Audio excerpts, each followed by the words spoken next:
Contra a cultura. O Evangelho clama pelo diferente. 3, 2, 1, gravando. Começando mais um Contra a Cultura, chegando aqui para você pela Rádio Novo Tempo e também pelo canal Cristãos Cansados no YouTube. É sempre uma alegria ter você aqui com a gente para estudarmos a Palavra de Deus desse jeito dinâmico aqui, sempre trazendo pessoas legais para conversar, trocar uma ideia. Então você também é nosso convidado para chegar junto aqui e participar dessa discussão que está muito legal. Estamos numa temporada fantástica sobre a aliança, a eterna promessa de Deus com a humanidade. A gente já vem acompanhando toda essa narrativa, toda essa história de como Deus criou o ser humano em um mundo perfeito, com tudo útil, bom, bonito, belo ali para ele poder desfrutar, mas o ser humano, infelizmente, quis assumir para si uma prerrogativa que não era dele, ao comer do fruto e trazer para si a autoridade de poder distinguir, de poder discernir, mas de uma forma ativa, o que é certo e o que é errado, por conta própria, sem Deus. E a partir dali a gente vem observando na história como é que tudo vai dando errado, mas ainda assim, pela misericórdia divina, temos um Deus que promete consertar todas as coisas e restaurar essa confiança nesse relacionamento com o ser humano. E hoje a gente está chegando aqui quase aí no final da temporada, do meio para o final da temporada, e a gente está mais ou menos ali entre o Sinai e Canaã, falando ali um pouco da lei, da aliança que é feita com o povo de Israel. E hoje a gente vai falar sobre um tema muito importante ali da aliança com Israel, que é o tema do sábado, do descanso. Mas tem muita coisa em volta disso para a gente entender. Não é simplesmente, o que é o sábado? Sábado é não trabalhar no 7º dia da semana. Será que o sábado é só isso? Ou será que a gente tem mais coisas aí para poder descobrir sobre esse mandamento maravilhoso de Deus? E para poder conversar comigo sobre esse tema, temos a volta dele aqui, o pastor Luciano Geraldo. Pastor, seja bem-vindo mais uma vez. E aí, pessoal? Muito bom estar aqui de volta, Isaac, batendo esse papo com você, falando de Bíblia, que é algo que a gente gosta muito. E eu espero que seja um momento bom aí para quem está ouvindo, viu? Que seja um momento de crescimento em conjunto aí, entre todos nós. Excelente. Pastor, você tá na Nova Semente, né? Isso, sou pastor auxiliar lá. O pastor sênior é o pastor Edson Nunes e outro pastor também auxiliar é o pastor Felipe Carani. Nós três aí temos estado ali na liderança, junto com vários estudantes de teologia também que estão estagiando com a gente. Pessoas incríveis e privilégio, né? Poder ministrar a palavra de Deus, atender as pessoas, ajudá-las naquilo que a gente pode. Tamo aí, Isaac, agora compartilhando esse tempo aí também com você. Poxa, obrigado. A gente fica bastante feliz aqui com esse tempinho que você pode proporcionar pra gente. A gente já gravou aqui com o Rony alguns episódios atrás, e eu sei que o Rony é bastante brother de vocês aí, tem uma participação ativa aí com vocês na Nova Semente, e aí a gente tava conversando e ele falou que vocês estão trabalhando em cima de um estudo. Que estudo é esse daí? Fala um pouco pra gente, e tem como o pessoal que tá ouvindo a gente aqui achar isso daí e participar também? Esse tema da aliança, né, é algo que a gente gosta bastante mesmo, porque não só por estar sendo tratado na lição, mas ele é um tema que é importantíssimo pra gente entender as escrituras, né, entender a Bíblia. É um tema que envolve toda a escritura e ajuda a gente a navegar pelas páginas da Bíblia com um pouco mais de contexto, com um pouco mais de entendimento sobre quem é Deus, quem nós somos, o que esse relacionamento significa, como esse relacionamento se dá. Isso é importante para a nossa vida espiritual, além, claro, da leitura da Bíblia. E nós aproveitamos, né, esse tema e algo que a gente gosta para fazer uma série de vídeos sobre como estudar a Bíblia a partir dessas alianças, né? A gente disponibiliza lá no YouTube. Na verdade, toda quarta-feira tem uma transmissão às 21 horas, ao vivo. E aí, logo em seguida, a gente vai para o Instagram da Nova Semente para tirar dúvidas, né, e tal. Apesar de ser transmitido ao vivo, o programa já foi gravado, né? Lá em janeiro a gente se preparou, né, e tudo mais. Esse período de pandemia aí a gente teve que adaptar bem as coisas, né? E junto dessa série de vídeos que a gente está fazendo, também estou no processo final de terminar um guia de estudos. Então, a parte escrita, com recomendação de leitura, textos, livros, para quem quiser aprofundar um pouquinho mais nesse estudo das alianças e também em alguns temas que fazem parte desse estudo tão maravilhoso. Legal, então como é que a gente acessa? Cara, no YouTube da Nova Semente, no canal. E aí dentro das playlists vai ter os vídeos do começo e vocês vão poder acompanhar. Excelente, então fica aí o convite para você procurar. Com certeza você vai aproveitar bastante esse material. Pastor, a gente estava falando aqui, eu estava falando aqui na introdução sobre... muitas vezes você vai conversar sobre o sábado, né? E claro, talvez alguém que esteja ouvindo a gente agora não é adventista, a maioria é, mas talvez alguns Sempre tem gente que gosta de ouvir a Novo Tempo, né? Independente da igreja que frequenta. Mas quando a gente fala de sábado, imediatamente você pensa em judeu ou você pensa em adventista, né? Só que quando você vai conversar com os adventistas que estão familiarizados com o sábado, ainda assim essa familiaridade às vezes tende a ser um pouco superficial. Você pergunta assim, o que é o sábado? Não, o sábado é o mandamento que diz que você não pode trabalhar no 7º dia da semana. Aí você pensa assim, cara, mas será que é isso que é o sábado? É não trabalhar, mas é não mais um monte de coisa, né? Tipo, geralmente em torno disso, né? É uma série de limitações que a gente tem nesse dia, então o sábado é diferente por isso.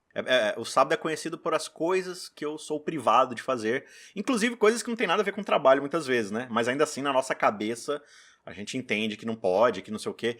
Enfim, mas a discussão não é nem essa, a discussão é tipo assim, o sábado ele é muito rico na narrativa bíblica. Ele não tá só no Gênesis, ele não tá só no Êxodo. Ele tá presente, assim, em toda a narrativa. E algo que tá tão presente, assim, na história não pode ser encarado de uma forma tão superficial, né?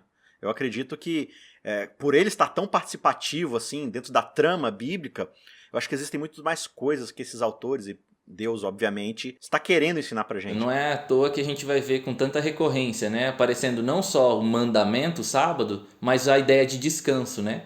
Como algo que Deus instituiu no Éden, mas a gente perdeu por conta da entrada do pecado, em certa medida, perdeu a plenitude disso, mas ainda existe uma dimensão do descanso a ser experimentada, né? E o sábado ele é uma tentativa, sabe? Uma porta de acesso ao Éden, esse descanso, esse ideal de Deus que ele quer que a gente experimente também, né? Quer dizer, é uma realidade que Deus nunca gostaria que a gente tivesse se afastado, né? O contato com Ele e uma vida em descanso, né? No Criador. Agora, quando a gente fala do sábado, ele aparece em alguns momentos da Bíblia descrito como um sinal, né? Esse será um sinal entre mim e vós para perpétuas gerações, né? E a gente tem na narrativa bíblica várias coisas que são colocadas como sinais, como símbolos, como apontamentos, né? E a gente já falou um pouco aqui na temporada, mas vale relembrar, dentro da aliança Deus sempre coloca algum aspecto protetivo sobre o ser humano. Então, por exemplo, quando Adão e Eva caem, eles recebem todas as maldições por causa da queda. Só que mesmo essas maldições, elas também acabam sendo protetivas, né? Por exemplo, o banimento da presença divina é por causa que o ser humano, em pecado, não pode subsistir na santidade divina. Então, para poupá-lo da destruição sumária, Deus cria uma barreira ali, né? Outra coisa, tipo, ele impede que o ser humano volte a comer da árvore da vida. Justamente porque eles comeram da árvore do bem e do mal, para não prorrogar o pecado, porque imagina, né? Hoje, olhando para nossa vida de 60, 70 anos, já muitas vezes é terrível você ver tanta maldade, né? Imagina você viver para sempre dentro desse contexto terrível, assim, de desobediência, de maldade, de violência. Eu não sei se você já viu aqueles filmes de imortais, né? Highlander, não sei o quê. Teve até um aí da acho que Netflix, agora mais recente. E esses caras que vivem para sempre, quase todos os filmes que você vê, os caras estão depressivos depois, porque não aguenta mais viver.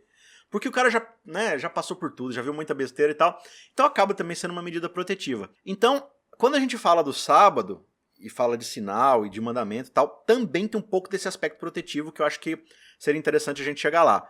Para a gente conversar um pouco mais sobre essa tese, tem alguns pontos eu acho que a gente pode mencionar. A gente acabou de falar aqui da queda, mas tem o lance de Caim também, né? Porque você observa ali na história de Caim toda uma ideia ali de violência, de alguém que mata o seu irmão de forma egoísta, fala assim, o que eu tenho a ver com meu irmão? Eu não tenho nada com ele, eu cuido da minha vida, enfim. E aí Deus, de novo, faz uma punição sobre ele. Só que junto com essa punição vem uma outra questão que é uma bênção divina, mesmo para Caim, essa pessoa que nunca mais vai querer saber de Deus. Ele não entra dentro de uma aliança com Deus, ele não vai participar dos benefícios dessa aliança, nem dos deveres, mas ainda assim Deus dá um sinal a ele para protegê-lo, né? E aí a gente já começa a perceber, né? Quão significativo você mencionou bem que esses sinais têm em vários deles, né? Essa ideia de proteger, né? No caso de Caim, é um cara que a gente, quando lê a Bíblia, julga que se tem alguém que não merece isso, é Caim, né? Uhum. Então a gente se incomoda muito, né? Por que Deus talvez não colocou um sinal sobre Abel, né? E não protegeu ele antes que Caim fizesse esse mal, né? A gente fica cheio de questões e com poucas respostas, né? Mas eu acho que a narrativa bíblica, ela realmente coloca essas questões pra gente, pra confrontar a gente, nossa percepção, nosso juízo, pra mostrar que a graça de Deus ela é isso mesmo, escandalosa. Ela nem sempre vai estar de acordo com a nossa consciência, porque, poxa, e ainda bem por isso, né? Porque muitas vezes a gente acha que não merece e a gente não quer se voltar para Deus, porque também a gente acha que não merece essa aproximação, não merece o perdão, não merece a graça. Então, se a graça é oferecida para pessoas como Caim, poxa, cabe o Luciano nessa história também, né, de perdão, de graça.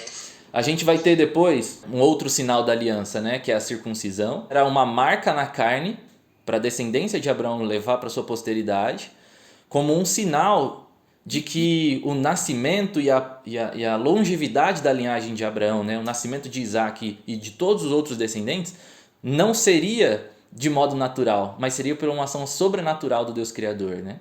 Sara era estéril, Deus faz uma aliança com ela. Abraão, é vocês dois, apesar da idade avançada, apesar dela não ter a possibilidade de gerar filhos, mas vocês estão caminhando com o Criador. Não existe nada difícil para mim. Não há impossível para ser realizado em nenhuma das minhas promessas, né? Quando eu prometo, eu cumpro. É isso. Então, vocês vão levar esse sinal daqui para frente como um lembrete. Bom, eu pulei um pouquinho, mas antes a gente tem a aliança de Deus com Noé, que também tem um sinal, né? Que é o arco no céu, que demonstra a decisão de Deus de não mais mandar um dilúvio quando ele sentir que a maldade está grande na terra, porque esse é o motivo dele fazer juízo lá em Gênesis 6, né?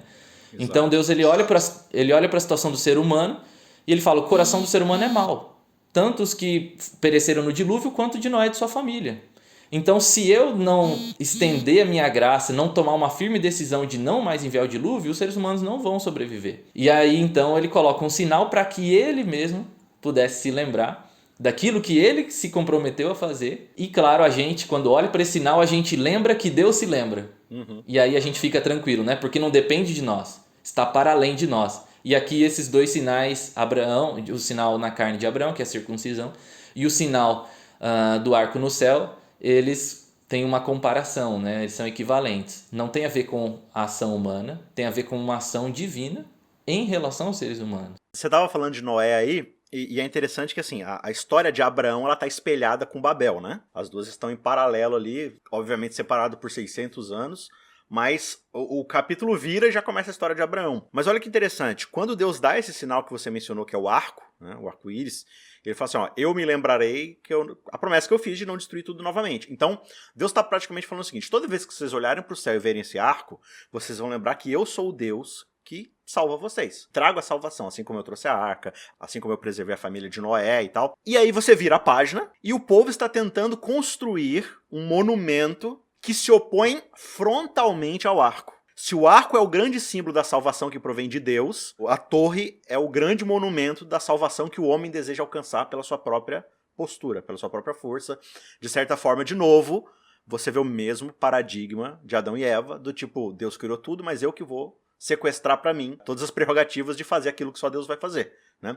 E é irônico porque assim, você percebe que sempre na aliança tem a parte divina e a parte humana. O homem não só não cumpre a sua parte, como ele quer sequestrar a de Deus. Não é só que o homem não dá conta da sua parte. Ele quer pegar aquela parte que não é a dele, que é a do suzerano, né? Que é a do Senhor e tudo mais. Em paralelo com essa história de um povo que quer conquistar sua própria salvação, conquistar o céu ali, um retorno pro Éden, digamos assim, né? Pelos meios ilícitos, você começa a perceber esse paradigma, mais uma vez, de uma ideia de que Deus está fornecendo as coisas que ele quer dar para o ser humano pela sua graça, pela sua misericórdia, mas o ser humano continua querendo insistir em uma movimentação pelas obras, pela sua própria justiça. E aí vira a página de novo, e aí Deus chama Abraão, como você mencionou, fala, Abraão, eu vou tornar seu nome grande. Eu vou te abençoar. Ali é o texto inicial da base da aliança que Deus vai firmar com Abraão. E aí passa história. Abraão entrega a esposa dele para qualquer um que oferece 2 cachos de banana e um facão, uma coisa brilhante, um espelhinho, né? E aí, tipo, Deus fala assim, Abraão, é você e sua esposa.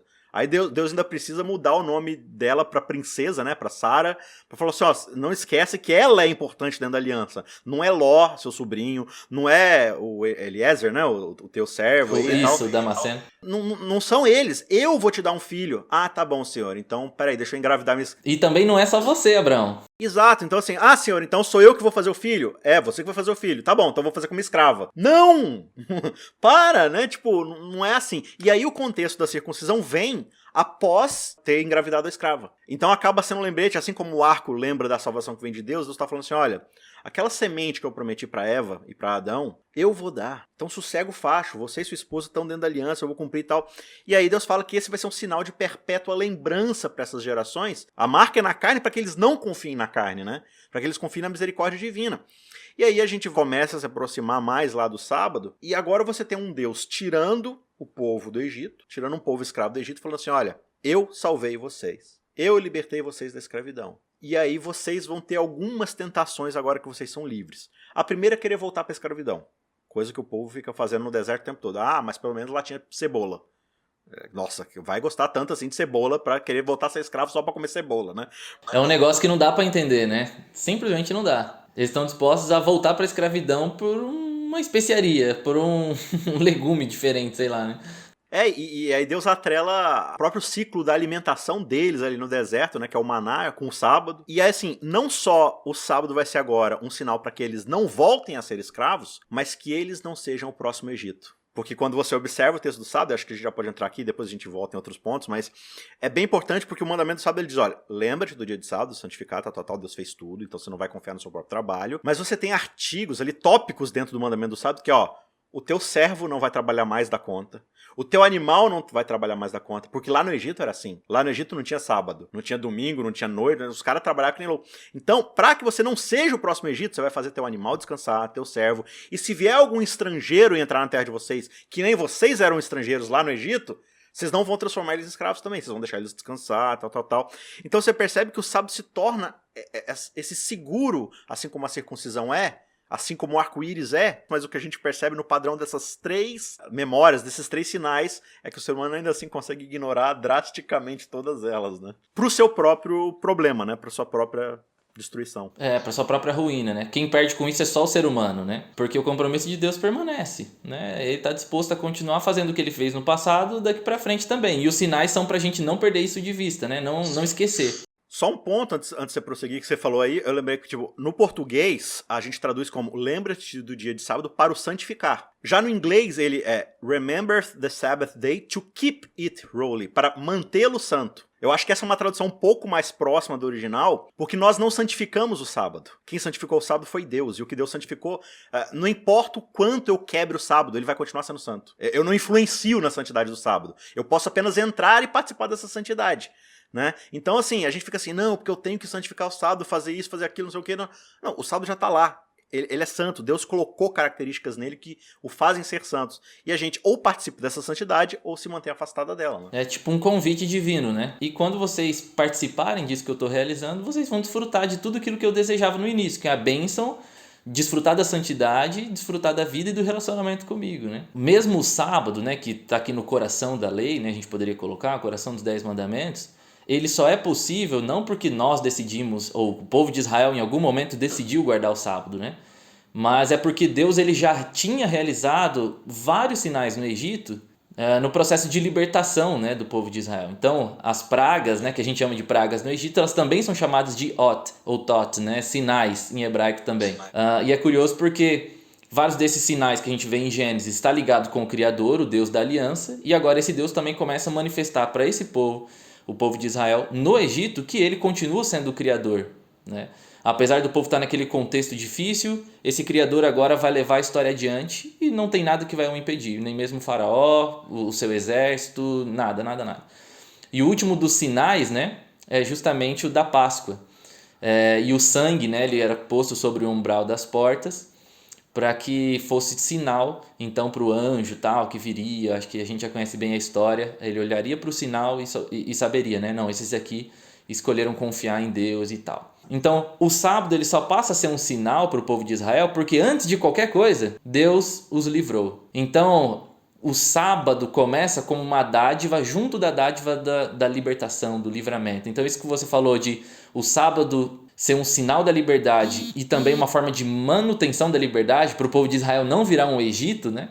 Não ter uma relação com o próximo de opressão, onde o outro não é visto como igual. Então o sábado ele fica como um lembrete importantíssimo do libertador e de como viver uma vida em liberdade, né? A gente tem o sábado, o substantivo Shabat, que vem da raiz shavat. Pode ser cessação de trabalho, alguns traduzem como descanso também. Mas a ideia do descanso está mais presente quando se junta o shavat e o verbo descansar, né, em hebraico. Tal. E aí você tem o verbo naham, né? E aqui no sétimo dia você tem esses dois juntos, né?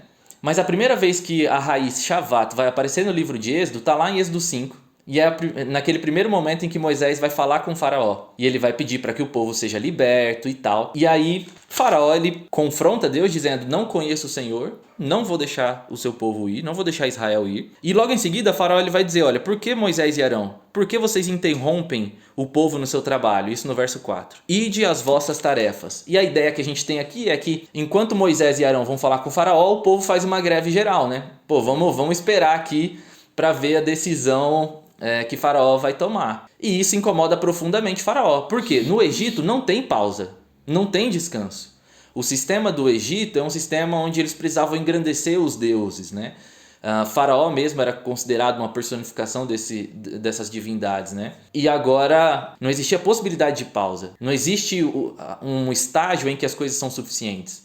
Por isso o regime da escravidão, porque você precisa sempre mais, você precisa conquistar mais, você precisa expandir mais, você precisa trabalhar mais para você se tornar maior, né? E aqui então vem o verso 5, o faraó ele diz logo em seguida: o povo da terra já é muito e vós os distraís das suas tarefas. Se eu não me engano, a palavra aqui é verish batem, que vem da raiz shavat. Ou seja, o faraó está dizendo: o povo da terra já é muito e vocês estão querendo trazer cessação de trabalho. Vocês estão querendo trazer um sábado para o Egito. E aqui no Egito não cabe sábado. Então, olha só que curioso, né? Deus então ele tira o povo de Israel desse contexto onde não se tem descanso e agora ele coloca como uma lei a ser guardada, o descanso é obrigatório. Porque o Deus que está guiando a história de vocês agora, esse rei soberano, suzerano dessa relação nossa de aliança, ele não é como o faraó. E o descanso aqui na relação comigo é uma lei. E aí não só para você, né? É um descanso que vai envolver você, os seus familiares e todos aqueles que estão na sua responsabilidade, seja o estrangeiro ou seja o servo, né? E aí a gente já vai para uma outra dimensão. Primeira é a caracterização diferente de Deus como aquele que oferece descanso no Egito, onde o descanso não é uma possibilidade. E agora essa necessidade que o israelita tem de ser um canal, né? Um meio de oferecer descanso para as pessoas que estão ao redor. Então esse contato com Deus, ele muda completamente a nossa dinâmica de vida. Então a gente pensa no descanso, mas também muda a nossa perspectiva com relação ao próximo, né? Que ele também precisa ter o descanso. Esse descanso precisa ser estendido a ele. E é interessante porque o mandamento do sábado aqui no livro de Êxodo, principalmente lá no capítulo 20, né? Do verso 8 ao 11, ele é um chamado para imitar Deus, né? Porque a razão que a gente encontra ali é porque em 6 dias fez o Senhor os céus, a terra, o mar e tal. E portanto vocês também vão fazer coisas em 6 dias, mas o 7º você vai descansar. Então você tem uma ênfase muito forte na imitação de Deus, né? Na imago Dei, na imagem, né? Isso, você é a imagem de Deus, você é imago Dei e você vai imitar Tziu Dei, né? Você vai imitar então esse Deus. Então essa lembrança da criação é muito importante, né? Porque lembra a nós que no início Deus nos chamou para isso, para viver em liberdade e em relação com Ele. E não existe liberdade fora desses termos. Liberdade é obedecer a Deus, liberdade é andar com Ele. Mas quando a gente vai para o livro de Deuteronômio, que é uma repetição, ali no capítulo 5 da lei, né, dos 10 mandamentos. Para uma outra geração, né, para a próxima geração, lembrando que a geração que saiu do Egito morre no deserto por causa da desobediência, né. Inclusive, né, eu não sei se você vai falar nisso, eu vou dar spoiler, mas Hebreus depois vai fazer justamente esse paralelo, né, porque essa geração que recebe o sábado no Sinai, ao entrar na portinha de Canaã para receber o descanso da qual o sábado apontava, né, vocês estão saindo da escravidão para entrar na terra dos livres. Não queremos entrar não. Por quê? Porque a gente confia na Torre de Babel. A gente confia na nossa masculinidade. A gente confia na nossa mão de trabalho. Então, se a gente analisar aqui, a gente vai perceber que a gente não dá conta de conquistar a terra, portanto, a gente não confia no Deus que vai dar o descanso. E aí, Hebreus faz esse paralelo depois para falar assim, ó, não entraram no meu descanso. Por quê? Porque não confiaram, não descansaram. Então, para você entrar no descanso, você precisa relaxar, você precisa descansar. E esse descansar é você colocar suas obras de lado e confiar no Deus que dá o descanso, né? Não sei se eu te atrapalhei aí. Mas não, perfeito, mano. E só pegando um gancho disso que você está falando, não é à toa, né? Que na criação, o primeiro texto, a primeira ideia que a gente tem de Deus, do que é ser humano, do nosso envolvimento com o mundo, a criação ela termina nesse primeiro relato, né? Falando sobre o sábado, onde Deus descansa, abençoa e santifica. E por quê? E tem um autor que eu gosto muito, Walter Brueggemann, que ele fala que essa era uma forma didática de Deus de mostrar que dentro da religiosidade que ele gostaria que os seres humanos tivessem na sua vida, eles entendessem que o centro de tudo é o descanso naquilo que Deus faz. Então, no sábado a gente encontra muita coisa. Você mencionou no início que o sábado não é só um dia, né? Não é só uma lista de coisas para fazer ou não fazer. O sábado, desde a primeira vez que ele aparece no relato da criação, ele é o evangelho, né? Ele é Deus trazendo descanso, ele é Deus se aproximando, ele é Deus querendo relacionamento, e ele representa tudo isso. Agora, voltando lá para Deuteronômio, no capítulo 5, a gente tem lá em Êxodo essa ênfase no imitar a Deus, porque Deus fez em 6 dias e descansou no 7º, a gente também deve fazer assim. Mas existe no livro de Deuteronômio uma ênfase, que eu vou ler aqui o texto, acho que vai ficar um pouco mais claro. Guarda o dia de sábado para o santificar, no verso 12, e aí vem a lista, né? O 7º dia é o sábado do Senhor teu Deus, não farás nenhum trabalho, nem tu, nem teu filho, nem tua serva, nem teu servo, nem teu animal, taraná, o estrangeiro que entra das tuas portas para dentro, para que o teu servo e a tua serva descansem como tu. E é muito legal essa referência que a gente tem no sábado e no descanso, continua sendo Deus, mas a ênfase aqui no final é para que os servos descansem como você. É curioso porque se no sábado a gente tem essa ideia de imitar a Deus, na recapitulação de Deuteronômio é como se Deus estivesse dizendo, olha, lembre-se que você é como o servo e que o servo deve descansar como você, porque para mim vocês são exatamente iguais. Eu não uso essa escala de valor que vocês utilizam, né? Inclusive ele começa o mandamento assim, né? Igual você falou, no começo lá no Êxodo é criação, né? Porque eu criei tudo. Mas no Deuteronômio 5 é guarda o sábado, porque vocês foram escravos no Egito e Deus libertou vocês como poderosa. Então ele estabelece, ó, primeiro que vocês são escravos em recuperação. Então ao olhar pro seu servo, igual você tá falando, você estende a mesma coisa, porque você tava na mesma situação que ele. Acho que é isso que você tá falando, né? Com certeza. Então o que eu vejo que Deus está fazendo aqui é tipo uma democratização do descanso. O descanso não é só para você, israelita, mas daqui para frente é com todos que tiver dentro da sua esfera de responsabilidade. Você é chamado, é convocado, da mesma forma como você deve tornar esse dia santo, né, ou participar da santidade nesse dia, você também deve incluir pessoas nesse descanso. Não é só para você. E essa é uma reflexão que eu faço na minha vida pessoal, Isaac, porque muitas vezes eu pensei o sábado como um momento para mim, né? É um momento de eu descansar das demais atividades para que depois eu pudesse voltar com mais garra para dedicar mais tempo, mais esforço e mandar melhor, né, nas atividades que eu tenho para desenvolver. Mas aí o que acontece? O Luciano, se torna o centro das atividades do sábado. E o descanso que eu tanto adoro, que eu tanto agradeço a Deus por ele ter me dado, se resume em mim. E é uma forma de vivenciar o sábado que é incompleta, né? A gente pode se achar como bons cumpridores da lei quando a gente para de trabalhar no sábado, mas só que essa é parte, né, do que Deus desejava. Existia algo mais que era essa dimensão de estender o descanso para aqueles que você tem ao seu redor. Então, você tem essa democratização do descanso e aqui também você tem uma maneira de reorganizar, né, a sociedade. E tem um rabino que uma vez eu ouvi ele falando sobre esse texto, Michael Goodman, e ele fala que quando nós descansamos como iguais, a gente não trabalha como diferentes. Então, apesar do sábado não estar dizendo assim, olha, acaba com essa dimensão de senhor e servo. Não é o que acontece aqui. Mas só que Deus está plantando uma sementinha que ao longo do tempo vai dar um despertar. Pelo menos é uma sementinha da esperança de Deus, né? De que uma hora as pessoas vão despertar para a ideia de que elas precisam ser iguais no descanso e no trabalho. Mas isso só vai acontecer se a gente primeiro for iguais no descanso. Cara, assim, eu queria continuar falando mais um monte de coisa que tem pra falar aqui, mas vamos fazer o seguinte. A próxima temporada do Contra a Cultura e da lição da Escola Sabatina vai ser sobre o sábado. Então a gente vai ter aí 3 meses pra ter bastante tempo aí pra conversar sobre isso, enquanto a gente descansa, inclusive, né? Mas um ponto final que eu queria colocar aqui, já no Êxodo, você observa Deus falando assim lá no capítulo 31, vocês guardarão os meus sábados como sinal perpétuo entre mim e vós, para que saibais que eu sou o Senhor que vos santifica.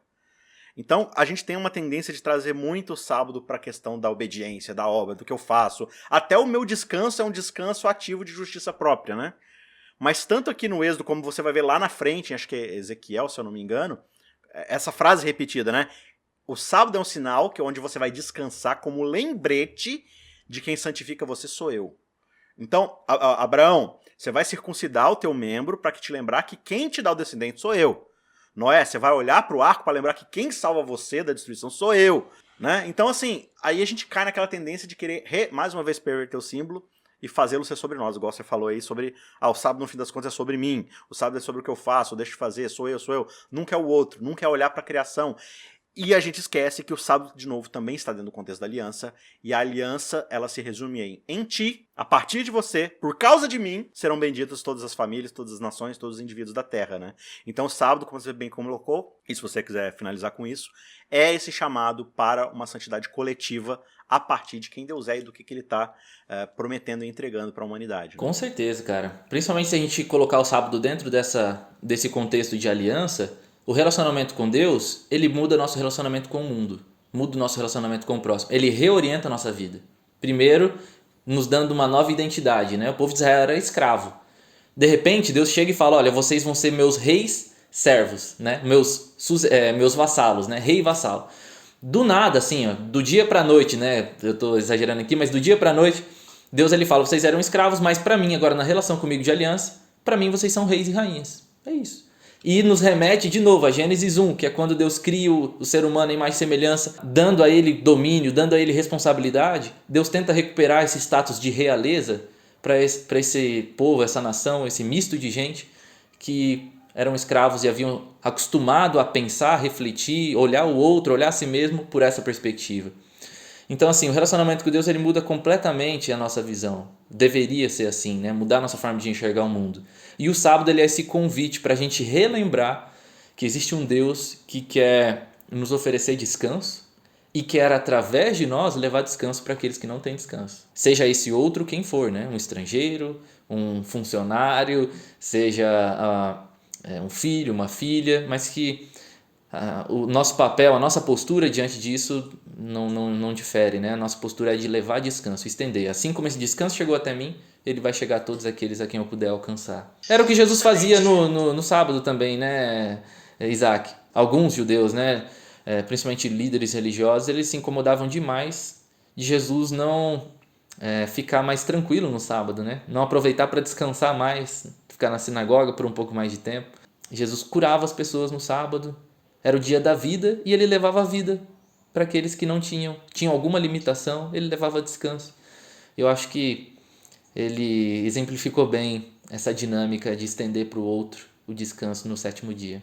É isso aí, eu acho que se a gente tá chegando no sábado com pouquíssima energia para se lembrar do outro no sábado, talvez isso seja um sinal de que os 6 dias estão muito egocêntricos. A gente está gastando muita energia só com a gente nos outros 6 dias. Porque se a gente precisa tanto assim recarregar energias que a gente gastou tanto durante a semana e não tem tempo para poder revigorar o outro, para poder dar descanso ao outro, para poder encontrar pessoas que são escravas na sociedade, né? Escravas do consumo, do sistema, do que for, talvez eu esteja vivendo uma vida muito autocentrada. E todos esses sinais eles são uma lembrança de eu não confiar em mim mesmo. E talvez seja justamente isso que eu esteja fazendo. Então, cada sábado que a gente descansa, que seja mais uma vez um sinal de lembrete, de eu olhar para trás e falar assim, será que eu estou cessando uma atividade de parceria com Deus? Ou será que eu estou cessando de uma atividade totalmente egocêntrica, totalmente voltada para o eu? Né? Então, o sábado é o tempo todo voltar para isso, para que a gente lembre de não voltar a ser o Egito, de não voltar a ser Babilônia, e de entrarmos nessa parceria com Deus aí para restaurar o Éden. Para enquanto a gente não volte para o Éden, para o novo céu e para a nova terra, a gente já tenha pequenos checkpoints de descanso para ir se preparando para esse dia. Luciano, obrigado pela sua participação mais uma vez. Tamo junto, Isaac. Eu que agradeço, cara. Sempre bom falar contigo aqui. Show de bola. E a você que ficou aqui com a gente participando, muito obrigado pela sua companhia. A gente se vê na semana que vem. Tchau, tchau. Ajude o Cristãos Cansados a continuar produzindo conteúdo cristão, gratuito e de qualidade. Você pode fazer uma doação única usando o QR Code do PicPay ou pelo site apoia.se/cristãoscansados, fazendo contribuições mensais de qualquer valor. Os links estão na descrição.